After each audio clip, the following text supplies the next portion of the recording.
मुझको बताने के ठीक 15-10 मिनट बाद, 15 मिनट बाद या 5-10 मिनट बाद, 20 मिनट बाद जिसको भी संकट है उससे हाल चाल ले सकते हैं। उसके बॉडी में कैसा भी कहीं भी दर्द हो, चैलेंज करता हूँ, बालाजी चरणों से चैलेंज करता हूँ, वो यही कहे कि मुझे आराम हो गया। फिर मैं पॉलिटिक्स से जुड़ा, समाजवादी पार्टी प्रदेश सचिव पद पे था। उसके बाद फिर जब बालाजी के चरणों में जब से आया तो फिर तब से अब जो इस समय आपके सामने जो देख रहे हैं वही कर रहा हूँ। मगर जब से राजनीतिक पार्टी आई तब से लोगों का ब्रेन वॉश इतना ज़्यादा कर दी हैं, लोगों में इतना ज़्यादा भ्रम फैला दी हैं कि लोगों का मन बिल्कुल भ्रमित हो गया है। इस समय दिव्य दरबारों की चर्चा बहुत जोरों पर है, चाहे वो बालाजी का दिव्य दरबार बागेश्वर धाम का हो, चाहे करौली सरकार की बात हो या पंडोखा सरकार की बात। चारों तरफ दिव्य दरबार की चर्चाएं हैं और चर्चाएं तब विशेष रूप से चर्चित हो जाती हैं जब बागेश्वर धाम सरकार चर्चा में आते हैं, जब उनका पर्चे वाला दरबार चर्चा में आता है, जब वो दिव्य दरबार के माध्यम से लोगों को उनकी समस्याएं बताना शुरू करते हैं। और इस समय हम जहां मौजूद हैं ये भी एक दिव्य दरबार है जिसको बालाजी का दरबार कहा जा रहा है। और इस दरबार में हमारे सामने हमारे साथ में बैठे हुए यहाँ के मुख्य पुजारी जी हैं जिनका नाम कृष्णा यादव जी है। इनका दावा है कि यहाँ पर जो भी लोग आते हैं उनकी समस्याएं दूर हो जाती हैं। इनका दावा है कि चाहे समस्याएं भौतिक हों या आध्यात्मिक हो, दैहिक हो या दैविक हो, हर तरह की समस्याओं का निवारण हो जाता है। ना तो ये पर्चा बनाते हैं और ना ही किसी से कुछ कहते हैं, ना ही कुछ बताते हैं, लेकिन उसके बावजूद समस्याएं अपने आप दूर हो जाती हैं। ये भी किसी चमत्कार से कम नहीं है और इसीलिए इन्होंने भी इसका नाम दिव्य दरबार रखा है। महाराज जी, आपका ये दिव्य दरबार जो है, यहाँ पर लोगों की भीड़ भी है, लोग मौजूद भी हैं। ये दिव्य दरबार कब से शुरू होता है और उससे पहले आप थोड़ा पहले अपना अगर परिचय दे दें तो और अच्छा रहेगा। सबसे पहले मैं आपको बालाजी दरबार में आपका स्वागत करता हूँ, आपके न्यूज़ चैनल का मैं धन्यवाद करता हूँ। देखिए, मुझे मंदिर का निर्माण कराए लगभग 3 महीना हो रहा है और ये बालाजी के मैं आदेश का पालन किया हूँ। सबने मुझे प्रभु बालाजी महाराज आदेश किए कि इनकी जो मूर्ति आप जैसे यहाँ देख रहे हैं, जो प्रतिमा है, ऐसे मतलब मैं लेटी हुई पड़ी हैं, तो उनको मैं उठा के कहीं एक अच्छी जगह पे रख दिया। सपना मुश्किल से 15 से 20-30 सेकंड का था और उसके बाद मेरी नींद खुल गई। तो मैं कई लोगों से पूछा, फिर लोगों के यही मानना था कि आप कहीं इनको अपने हाथ से स्थापित करिए। फिर उसी के बाद में बालाजी महाराज को स्थापित किया। नहीं, आपने सपना, आप बता रहे हैं कि मूर्ति को आप उठा के कहीं सही जगह पर रखते हैं। आखिर वो मूर्ति कहाँ थी और क्या वास्तव में यही मूर्ति थी जिसको आपने सपने में देखा था या कोई और मूर्ति थी वो जो आप सपने में देख रहे थे? जी, मैं जैसे कि हम 3-4 लोग गंगा जी नहाने गए, हमारा नजदीक मतलब यहाँ पे गंगा घाट पड़ता है उज्जैनी। 3-4 लोग थे कि गए तो मतलब ऐसे ही मूर्ति बालाजी की जमीन में से लेटी हुई पड़ी थी, तो मैं उसको उठा के एक अच्छे जगह मतलब बेहतर जगह पे रख दिया और तुरंत मेरी नींद खुल जाती है। तो उसके बाद से फिर आपने लोगों से बात किया, लोगों से बताया कि हमने ऐसा सपना देखा, लोगों ने कहा कि आपको कुछ ऐसा करना चाहिए, भगवान को स्थापित करना चाहिए। जी जी जी हाँ, लोगों ने बताया। फिर उसके बाद तभी मैं बालाजी को स्थापित किया। और मैं देखिए, ये जहाँ पे आप मौजूद बैठे हैं, मैं कुछ अपने बारे में मतलब बताना चाहूँगा। जैसे आप है, मैं आपसे भी कह रहा हूँ, यहाँ मैं बैठा हूँ, यहाँ इतने लोग बैठे हैं, आपका न्यूज़ चैनल चल रहा है। आप किसी को कोई संकट हो, आपके पड़ोस में या घर वालों किसी भी कोई तरह की दिक्कत हो, उलझन रहती हो या ब्लड प्रेशर हाई लो रहता हो या नींद ना आती हो या पूरे बॉडी में कहीं दर्द रहता हो, आपके न्यूज़ चैनल में चैलेंज करता हूँ, बालाजी महाराज के चरणों से चैलेंज करता हूँ, आप मुझे अवगत कराएं कि किसी को ऐसा कुछ है। अब मुझको अवगत कराने के ठीक 10-15 मिनट बाद आप उनसे हाल चाल ले सकते हैं यहीं बैठे बैठे। तो महाराज जी का दावा ये है, किसी को किसी तरह समस्या हो, शरीर में दर्द हो, बीपी हाई लो होता हो या कुछ ऐसी समस्याएं अगर हैं तो आप इनसे बताएं और बताने के 10 मिनट से 15 मिनट के बाद वो समस्याएं दूर हो जाएंगी। आप ऐसा दावा कर रहे हैं? बिल्कुल, मैं चैलेंज करता हूँ, जिसको विश्वास न आ जाए, खुला चैलेंज करता हूँ मैं। महाराज जी विज्ञान इन सब चीजों को मानता नहीं है और आप जो दावा कर रहे हैं, बड़ा दावा कर रहे हैं, कैमरे के सामने दावा कर रहे हैं। मैं आपके प्रत्येक सवाल का जवाब दूंगा। देखिए, ये जो आप कह रहे हैं कि विज्ञान इन चीजों को नहीं मानता है, अभी आप 15, 20, 30 साल पीछे की ओर जाइए तो हम आपके जो पूर्वज थे वो कभी नहीं कहा करते थे कि ईश्वर नहीं होता, भगवान नहीं होता या उनमें शक्तियां नहीं होती। जहां तक मेरा विचार है, मेरा अनुमान है, जब से राजनीतिक पार्टियां आई तब से ये लोगों के मन में ऐसा, लोगों को ब्रेन वॉश कर दी, लोगों का ऐसा दिमाग डाइवर्ट कर दी हैं, तभी इस लोगों के अंदर तरह तरह की मतलब भावनाएं आने लगी कि भगवान नहीं है, ऐसा है वैसा है। और मैं फिर से कह रहा हूँ, वही बात को रिपीट कर रहा हूँ कि आपकी न्यूज चैनल के माध्यम से मैं चैलेंज करता हूँ, जिसको दुविधा हो, जिसको पाखंड लगता हो, जिसको अंधविश्वास लगता हो, वो आके खाली मुझसे बताएं। अगर मेरे पास नहीं भी आ सकता है, मेरा नंबर है, फोन कर सकते हैं। मुझको बताने के ठीक 15-10 मिनट बाद, 15 मिनट बाद या 5-10 मिनट बाद, 20 मिनट बाद जिसको भी संकट है उससे हाल चाल ले सकते हैं। उसके बॉडी में कैसा भी कहीं भी दर्द हो, चैलेंज करता हूँ, बालाजी चरणों से चैलेंज करता हूँ, वो यही कहे कि मुझे आराम हो गया। अच्छा, आप बता रहे थे, अभी आप बताए कि आपने मूर्ति स्थापित किया, और अभी थोड़ी देर पहले हमने एक चीज और देखा है कि आप यहाँ से बागेश्वर धाम की जय, सालासर दरबार की जय, जयकारे लगवा रहे थे। तो क्या बागेश्वर धाम सरकार से भी इसका कोई कनेक्शन है, या ये जो बालाजी का दरबार है ये उससे अलग है? देखिए, मेरा कहने का मतलब, बालाजी चाहे बागेश्वर धाम हो, चाहे सालासर धाम हो, चाहे मेहंदीपुर धाम हो, हर जगह बालाजी बैठे हैं, हर जगह बालाजी विराजमान है। तो मैं हर जगह, बैठे तो बालाजी हैं तो हर जगह जयकारा लगाना ही लगाना है मुझे। बैठे तो वही है ना हर जगह, तो जयकारा लगाना ही लगाना है। तो कहना यह है कि वही बालाजी हर जगह हैं, चाहे बागेश्वर धाम सरकार की बात करें, चाहे सालासर दरबार की बात करें, चाहे मेहंदीपुर बालाजी की बात करें, वही बालाजी हर जगह है। और इसीलिए जब भी जयकारे की बात ही, जयकारा सबका लगाना होता है। महाराज जी, आपका शुरुआती जीवन है वो कैसा रहा है, उसके विषय में थोड़ा बताइए। देखिए, मैं सब कुछ बताऊंगा आपको। देखिए, शुरुआती में पहले शिक्षा, पढ़ाई तो पहले चली ही, उसके बाद मैं गवर्नमेंट जॉब की तैयारी करना शुरू किया।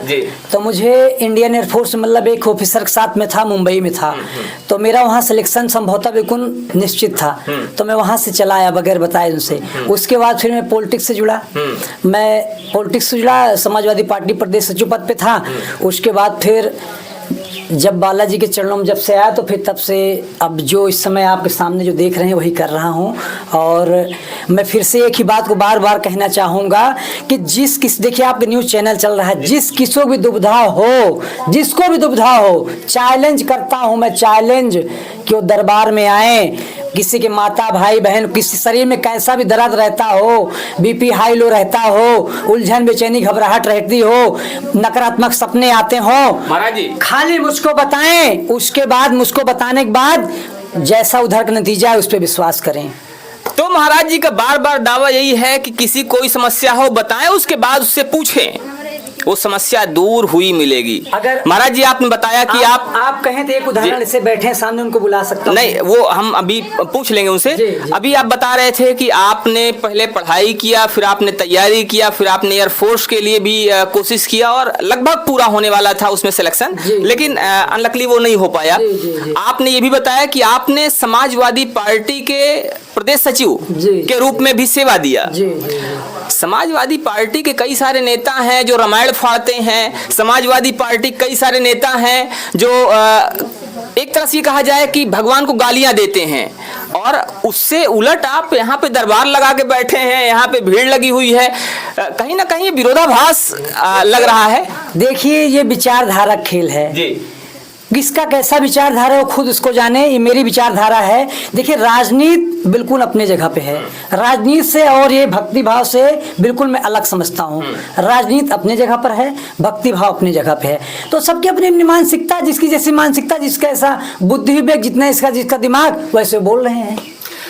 क्या कहेंगे उन नेताओं को जो कहते हैं कि भगवान होते ही नहीं है, जो रामायण फाड़ते हैं? अगर बात विचारधाराओं से हटा दी जाए, बात विश्वास की जाए और बात आस्था पे अगर आती है, वो सही है या आप सही हैं? देखिए, मैं किसी का नाम लेते हुए उसका भी मैं आपको अच्छा खासा जवाब दे रहा हूँ। जो लोग कहते हैं रामायण नहीं होती, भगवान नहीं होते, जो लोग कहते हैं या कहे हैं, वो लोग अपने घर में जब कोई शुभ काम होता है, पंडित जी को क्यों बुला के शुभ काम, हिंदू के धर्म के रीति रिवाज काम करवाते हैं? या फिर जब कोई मृत्यु को प्राप्त होता है तो पंडित जी को बुला के पूरे रीति रिवाज से उसका अंतिम संस्कार क्यों करवाते हैं, या घर में कहीं उनके भगवान क्यों नाम लेते हैं, कहीं दर्शन करने क्यों जाते हैं, या गंगा जी नहाने क्यों जाते हैं, पूजा पाठ क्यों करते हैं, सब कुछ बंद कर दें, सब कुछ बंद कर दें तब मैं जानूं। तो करते ही हैं, तो बिल्कुल बंद कर तब मैं जानूं कि भाई वो मतलब अब ऐसे बेवजह मतलब खाली पीली मतलब ऐसे उठ सीधे भगवान पे सवाल उठाते हैं। हाँ, अगर भगवान नहीं है तो भाई क्यों आप घर में शादी में क्यों पंडित जी को बुलाते हैं। तो कहीं ना कहीं आप जो समाजवादी पार्टी के वो नेता जो ऐसी बातें करते हैं उनसे आप ताल्लुक नहीं रखते। देखिए मैं बताया ना, मैं जब तक समाजवादी पार्टी में था मेरी खुद की विचारधारा थी, उसमें भी जो मुझे अच्छा लगता था मैं वही करता था, जो मुझे अच्छा लगता था मैं वही करता था। मैं कभी किसी से दब के नहीं रहा, सब लोग जानते हैं। जहां मेरी इच्छा होती तो वहां जाता था, जहां मेरी इच्छा नहीं होती तो नहीं जाता था। तो ये सब अपनी अपनी मानसिकता, जिसकी जहां तक सोच, जिसकी जैसी विचारधारा, जिसकी जैसी मानसिकता। मैं फिर से वही बात को रिपीट करना चाहूंगा, जो लोग कहते हैं रामायण नहीं है, भगवान नहीं है, ये अंधविश्वास है, तो भाई क्यों अपने आप अपने घर में पूजा पाठ करवाते हो, क्यों अपने घर में किसी की शादी होती तो क्यों पंडित जी को बुला के हिंदी रीति रिवाज से शादी करवाते हो, या फिर क्यों आप गंगा जी नहाने जाते हो, या फिर क्यों आप व्रत रहते हो, या फिर ऐसे तरह तरह मतलब जो हिंदी रीति रिवाज के हैं क्यों मानते हो उसको, बिल्कुल उसको आप इग्नोर कर दीजिए। तो मैं जानूं कि हाँ ये सब नहीं होता है। जितने लोग कहे हैं उनसे आप पूछिए, जरूर वो सब घर में करते हैं। तो महाराज जी का दावा ये है जितने भी लोग ऐसी बात कर रहे हैं कहीं ना कहीं वो खुद ये सारी चीज़ें करते हैं, वो पूजा पाठ करते हैं, लेकिन वो दूसरे को भरमाते हैं। आज जो समाज है, आज जो राजनीति है, वो देखा ये जा रहा है कि समाज में जातीय भेदभाव फैलाकर राजनीति की जा रही है। आपको क्या लगता है ये कहाँ तक उचित है? देखिए, ये वोट बैंक के लिए है। सभी लोग अपना अपना तिकलम, सभी पार्टियां मतलब अपना अंदर तिकलम लगाती हैं कैसे किस तरह सबका वोट लेके मतलब सत्ता में आया जाए। और मैं एक बात और फिर से कहना चाहूँगा कि आप 10, 20, 30 साल पीछे की ओर जब जाएंगे तो आप भी जानते हैं, और जो लोग देख रहे होंगे देखेंगे वो भी जानेंगे कि कोई ऐसा नहीं कहने वाला था कि भगवान नहीं। जब हमारे पूर्वज उठा करते सुबह सुबह सीताराम भैया राम राम, कोई एक भी शख्स ऐसा नहीं था जो कहता था कि भगवान नहीं है या भगवान में शक्तियाँ नहीं होती।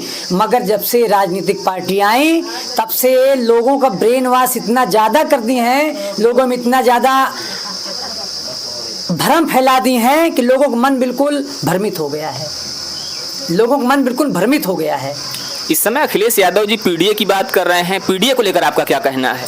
देखिए, मैं सोचता हूँ, मैं कहना चाहूँ कि राजनीति में ना जाएं, सवाल ना करें, ज़्यादा अच्छा है। और मैं बार बार एक ही बात आपको कहना चाहूँगा कि आप यहाँ पर आए, मैं आपको धन्यवाद करता हूँ। मगर आपके इस न्यूज़ चैनल के माध्यम से मैं चैलेंज करता हूँ कि जो लोग यहाँ ना भी आ सकें, जिसको जो भी कष्ट हो, आप बैठे, अगर आप किसी पड़ोस में या किसी दोस्त यार में किसी कोई कष्ट हो, आप मुझे खाली बता दीजिए। आप महाराज जी, आपने कहा कि राजनीति पे ना जाएं, राजनीति से हट के बात कर लेते हैं। आपने जब ये सपना देखा था उसके बाद आपने बताया कि आपने स्थापना किया, तो मूर्ति आप कहाँ से ले आए? मूर्ति पूरा मुफ्ती, हमारे मूर्ति काम होता है, पूरा मुफ्ती चौराहा पड़ता है तो वहीं पे काम होता है, वहीं से मूर्ति को लाए हैं। तो पूरा मुफ्ती से महाराज जी मूर्ति लाते हैं और उसके बाद फिर स्थापना होती है। ये जो दिव्य दरबार वाला सिलसिला ये कैसे शुरू होता है? ये भी हम बता रहे हैं। देखिए, यहाँ पे सबसे पहले मैं आपको बताना चाहूँगा, जब से दिव्य दरबार लगता है, जब से दिव्य दरबार लगता है, आज तक कोई भी भक्त देख के नहीं कहने वाले कि यहाँ पे किसी से 1 रुपया पैसा मांगा गया हो। पहला चीज़, यहाँ इतने लोग बैठे हैं और आपकी न्यूज़ चैनल में भी चल रहा है, किसी से यहाँ पैसा नहीं मांगा जाता है। बालाजी महाराज का सच्चा दरबार है। और दूसरी बात, यहाँ पे अभी अंकल जिसे आप कुछ देर पहले सवाल किए थे, उस समय मंदिर का निर्माण हाल ताज में हुआ ही था।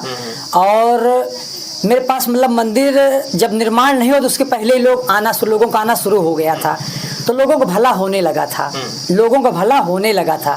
उसके बाद अंकल जी प्रमाण सामने है, मंदिर में ताला लगा हुआ था, बैजला वाला दिन था, और उसी दिन अंकल जी भूत प्रेत से बहुत ज़्यादा पीड़ित, नकारात्मक ऊर्जा से, यहीं पे इनको बालाजी का सूंटा पड़ा, बिल्कुल स्वस्थ हो गए।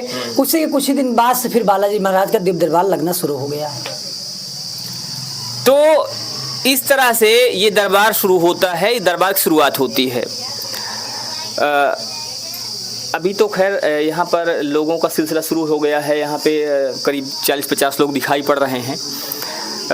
जैसे बागेश्वर धाम सरकार की आप बात कर रहे थे, बागेश्वर धाम सरकार दावा करते हैं कि वो कोई भी चीज़ बता सकते हैं, मन की बातें बता सकते हैं। करौली सरकार की बात होती वो भी ऐसी दावा करते हैं। पंडोखा सरकार की बात आती वो भी दावा करते हैं कि वो कोई भी समस्या बता सकते हैं, उसका निदान बता सकते हैं और वो ठीक हो जाता है। आपके विषय में क्या है? देखिए, मैं अपने वाणी से किसी को मतलब बुराई नहीं करना चाहूँगा। हालांकि ये जो जितने भी दरबार का आप नाम लिए सभी बालाजी महाराज का दरबार है और जो लोग भी जैसा करते हैं शायद उनके हिसाब से बेहतर हो, मगर हमारे यहाँ के यही नियम है कि हम कोई मतलब पर्चा वगैरह नहीं निकालते हैं। बस लोग समस्या बताएं न बताएं, लोग आगे बैठ जाते हैं दरबार में। और मैं लोगों को पूछता हूँ कि किसी कोई संकट हो तो हाथ उठा लें। तो जिनको जो संकट होता है लोग हाथ उठाते हैं, जब दरबार लगता है लोग हाथ उठा लेते हैं। फिर मैं बराबर 5-10 मिनट पूछता हूँ कि अब किसी को जिसको आराम हुआ हो वो हाथ नीचे रखें, बाकी जिसको दिक्कत बनी हो वो हाथ उठाएं। तो शायद एक आध हाथ उठता है, नहीं सबका हाथ। अभी आप दावा कर रहे थे कि किसी को किसी तरह की समस्या हो, आप समस्या बता दे और 10 मिनट बाद उस समस्या दूर हो जाएगी। आपने ये दावा किया। जी जी। आखिर वो समस्या आप दूर कैसे करते हैं? देखिए, बालाजी के साबर मंत्रों द्वारा और उनकी कृपा है मुझ पे। तो मैं फिर से बार बार एक ही बात को रिपीट करना चाहूँगा कि जिनको, सचिन भैया, जिनको भी दरबार में पाखंड या अंधविश्वास लगता हो, जिनको भी लगता हो, बहुत साफ सी बात हो, वो खाली दरबार में आ जाएं, 10 मिनट के लिए आ जाएं और खुद चमत्कार अपने आंख से देख लेंगे। तो बालाजी के साबर मंत्रों का प्रयोग करके आप लोगों की समस्याएं दूर करते हैं। जी। कब से आपने बालाजी के साबर मंत्रों की सिद्धियाँ की और ये सब कैसे आपके दिमाग में आया कि हाँ इस माध्यम से भी समाज की सेवा की जा सकती है, उस पीडीए के फार्मूले से दूर हटके या समाजवादी पार्टी की विचारधाराओं से दूर हटके? देखिए, देखिए मेरे साथ कर्म अच्छे रहे हो जो भी है, मैं तो चैलेंज करता हूँ आपके न्यूज़ चैनल के माध्यम से कि जितने भी लोग देखे हैं, मेरा गांव नेतलाव पड़ता है, कोई एक आदमी मेरे खिलाफ खड़ा होकर कहने वाला नहीं है कि आप मेरे साथ ऐसा गलत किए हैं। चैलेंज करता हूँ आपके न्यूज़ चैनल के माध्यम से। पहली बात अपनी, कोई एक आदमी चाहे जात हो, प्रजात हो, किसी बिरादरी को, किसी धर्म को हो, कोई एक आदमी मुझे आगे नहीं कह सकता कि आप मेरे साथ ऐसा गलत किए हैं। दूसरी बात, मैं कहीं ना कहीं से जब बचपने से अपनी बात बता रहा हूँ, बचपना से मेरे अंदर एक मतलब लोगों के प्रति एक दया हमेशा से बनी रही है। जीव जंतु हो या कोई असहाय हो, हमेशा एक दया बनी रही है। तो धीरे धीरे जब लोगों को भला होने लगा, फिर मैं बालाजी वहाँ मेहंदीपुर राजस्थान गया, वहाँ कई बार दर्शन करने गया, बागेश्वर धाम भी एक बार दर्शन करने गया। फिर धीरे धीरे उनकी कृपा बनती गई, मुझे आभास होने लगा उनके लौकिक शक्तियों का। फिर करते करते उनकी कृपा बनती गई और आज मैं, इतनी बड़ी उनकी कृपा है कि मैं खुद आपसे फिर से कह रहा हूँ कि बहुत खुली सी बात है, बहुत साफ सी बात है, जिनको भी अंधविश्वास लगता हो आगे बैठ जाएं।